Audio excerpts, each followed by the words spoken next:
Assalamualaikum warahmatullahi wabarakatuh. Perkenalkan, nama saya Nurayu Handayani. Di sini saya akan menjelaskan tentang analisis tim atau kelompok.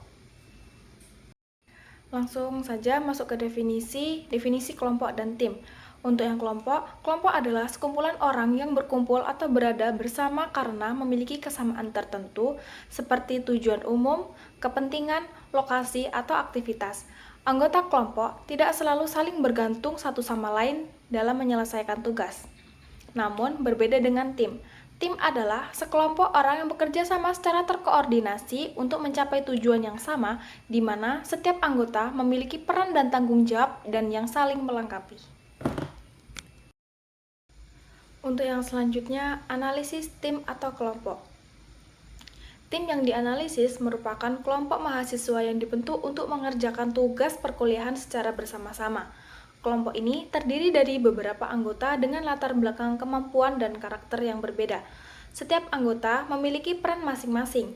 Setiap ketua kelompok yang bertugas mengkoordinasi pekerjaan dan anggota yang bertanggung jawab dalam menyelesaikan tugas tertentu. Tim ini berinteraksi secara langsung maupun melalui media komunikasi seperti WhatsApp. Konsep teori.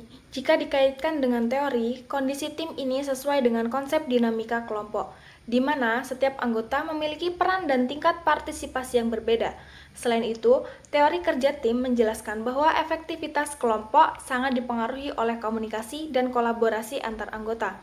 Di dalam tim ini, kepemimpinan berperan penting karena ketua kelompok menjadi penggerak utama jalannya kerja tim. Namun, berdasarkan teori kepemimpinan partisipan, seharusnya semua anggota diberi ruang untuk berkontribusi secara aktif. Dalam pelaksanaan kerja kelompok, terdapat beberapa permasalahan yang mempengaruhi efektivitas kerja tim. Permasalahan pertama adalah partisipasi anggota yang belum merata. Beberapa anggota terlihat aktif dalam diskusi dan pengerjaan tugas, sementara anggota lain cenderung pasif dan hanya mengikuti keputusan yang sudah dibuat.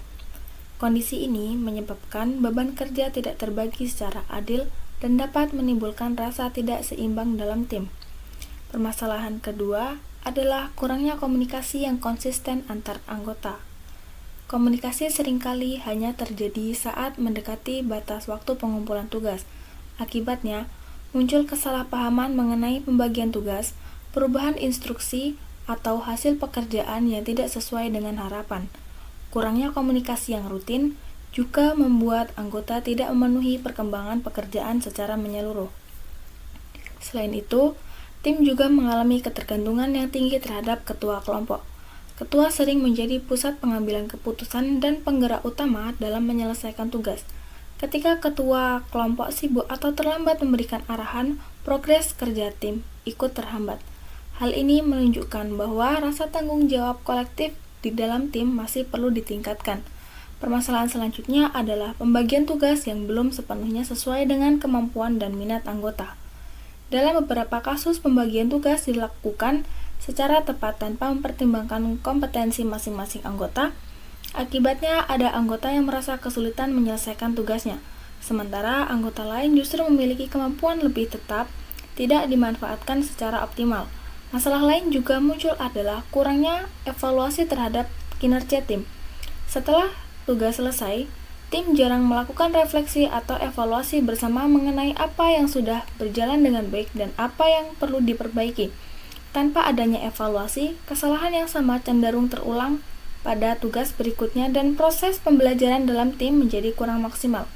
Terakhir, terdapat pula kurangnya rasa tanggung jawab dan inisiatif dari berbagai anggota tim. Beberapa anggota hanya mengerjakan tugas jika diingatkan, bukan hanya karena kesadaran diri sendiri. Hal ini dapat memperlambat penyelesaian tugas dan menurunkan motivasi anggota lain yang sudah bekerja lebih dahulu.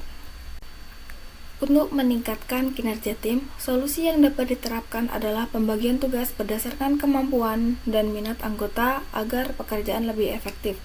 Selain itu, tim dapat menerapkan diskusi rutin agar komunikasi tidak hanya terjadi menjelang deadline. Berdasarkan teori kepemimpinan partisipatif, ketua kelompok juga perlu mendorong seluruh anggotanya untuk menyampaikan pendapat. Evaluasi sederhana di akhir tugas dapat dilakukan untuk menilai kinerja tim dan memperbaiki kekurangan di masa mendatang. Meskipun terdapat permasalahan tim ini memiliki potensi perbaikan yang cukup besar. Hubungan antar anggota relatif baik dan tidak terjadi konflik yang serius. Setiap anggota sebenarnya memiliki kemampuan yang dapat dikembangkan apabila diberikan peran yang sesuai. Selain itu, adanya ketua kelompok yang bertanggung jawab dan dapat menjadi modal utama untuk meningkatkan koordinasi dan kerja tim secara keseluruhan. Secara keseluruhan, tim sudah menunjukkan adanya kerjasama dalam menyelesaikan tugas, namun perlu diperbaiki dalam hal komunikasi dan partisipasi anggota. Dengan memahami perilaku kelompok dan mengkaitkan dengan teori yang relevan, tim juga dapat mengidentifikasi masalah serta menemukan solusi yang tepat. Penerapan solusi berbasis teori diharapkan dapat meningkatkan efektivitas dan kinerja karyawan ke depannya.